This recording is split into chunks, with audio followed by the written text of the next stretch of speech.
Bonjour ou bonsoir, tout dépend de l'heure à laquelle vous allez découvrir cette vidéo. Que la grâce et la paix de Dieu soient avec nous tous. Alors, aujourd'hui, nous allons nous attaquer à la contradiction numéro 32 qui dit combien de générations y avait-il de l'exil babylonien jusqu'au Christ? Alors, Matthieu nous dit 14. Donc, on est à Matthieu 1, verset 17. Tandis que un décompte, mais un décompte minutieux des générations révèle seulement 13. Voilà. Donc, on est dans Matthieu 1, verset 7. Le verset nous dit, il y a donc en tout 14 générations depuis Abraham jusqu'à David, 14 générations depuis David jusqu'à la déportation à Babylone et 14 générations depuis la déportation à Babylone jusqu'à Christ. Alors, je rappelle la contradiction que voici. La contradiction nous dit, la Bible nous dit dans Matthieu 1, verset 7 que entre Abraham et David, il y a 14 générations. Entre David et la déportation, il y a 14 générations. Et après la déportation jusqu'à Jésus, il y a 14 générations. Donc, effectivement, ceux qui ont rédigé le fameux fichier rempli de ce qu'ils ont appelé contradiction, hein. Effectivement, et quand on fait un décompte, hein, on se rend bien compte qu'il y a 13. Donc, alors si je viens ici, là on est toujours avant la déportation.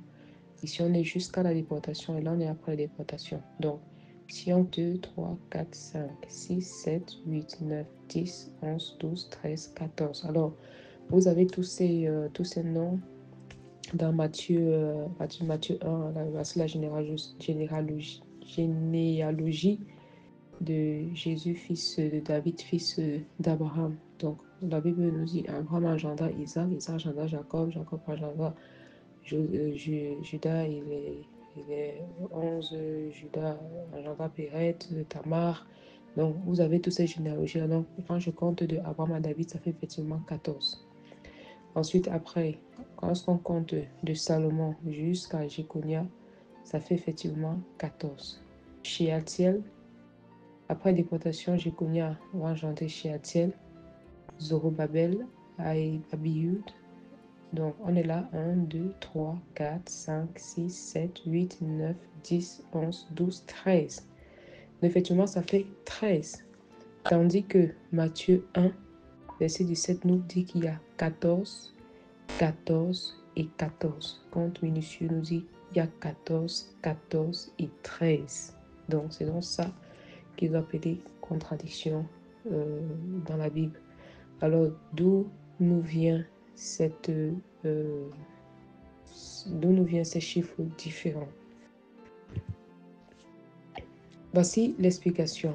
Pour pouvoir avoir la réponse, on va devoir lire le livre de Rois, le deuxième livre de Rois, chapitre 23, 29 à 35. Que nous dit les Écritures? Les Écritures nous parlent à cette période on est là à partir du roi Josias. Donc, qui était le roi Josias? Le roi Josias, c'est un fils intègre. Si je me trompe, c'est le fils de Manassé qui a pulvérisé les idoles, détruit les idoles dans Juda et également dans Israël.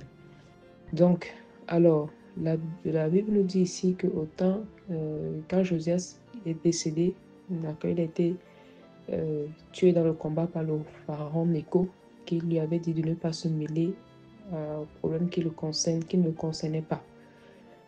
Josias n'a bien sûr pas écouté et il est parti à la guerre. Donc, ce qui se passe, c'est que Josias, qui est décédé, va avoir pour successeur Joachaz.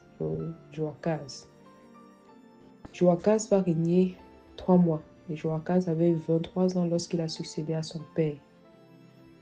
Et donc, Pharaon Néco va venir La Bible nous dit que Joachaz était un mauvais roi. Il a fait ce qui était mal aux yeux de Dieu. Joachaz va venir, va prendre, pardon, Pharaon Nécho, roi d'Égypte, va venir, il va prendre Joachaz et il va l'amener en Égypte où il va rester jusqu'à sa mort. Et qu'est-ce qu'il va faire pour que le royaume d'Israël, de Juda, ne soit pas sans roi? Les Écritures disent à cette partie qu'il va remplacer Joachaz par son frère qui s'appelle Eliakim.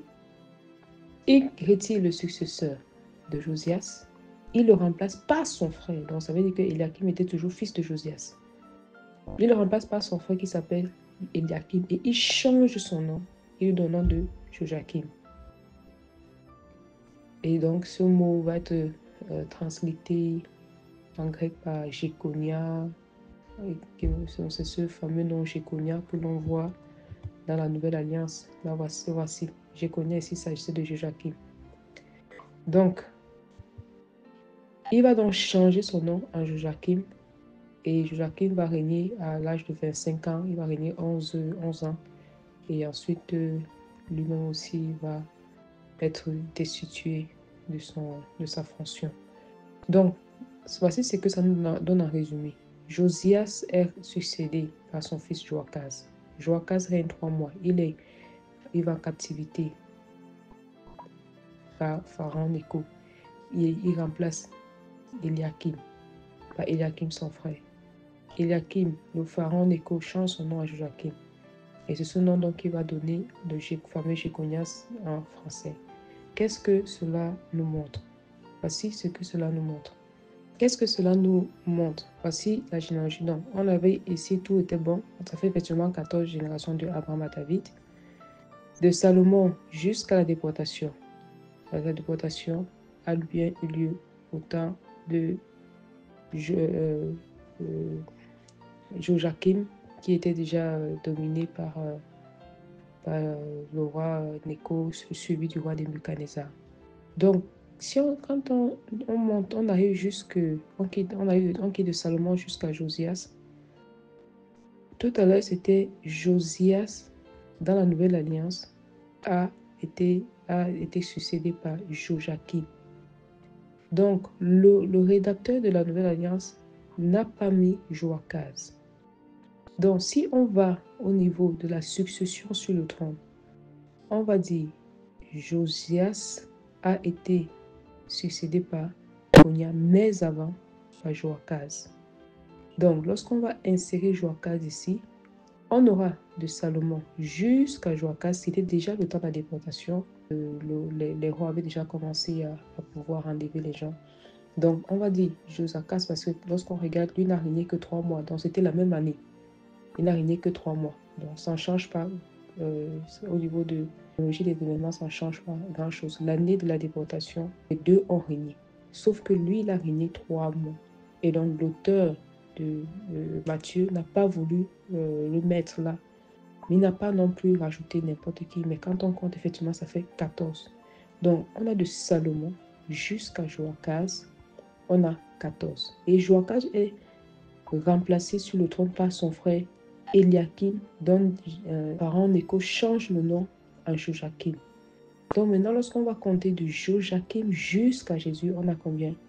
On a 14 générations. Donc, bien compter 1, 2, 3, 4, 5, 6, 7, 8, 9, 10, 11, 12, 13, 14.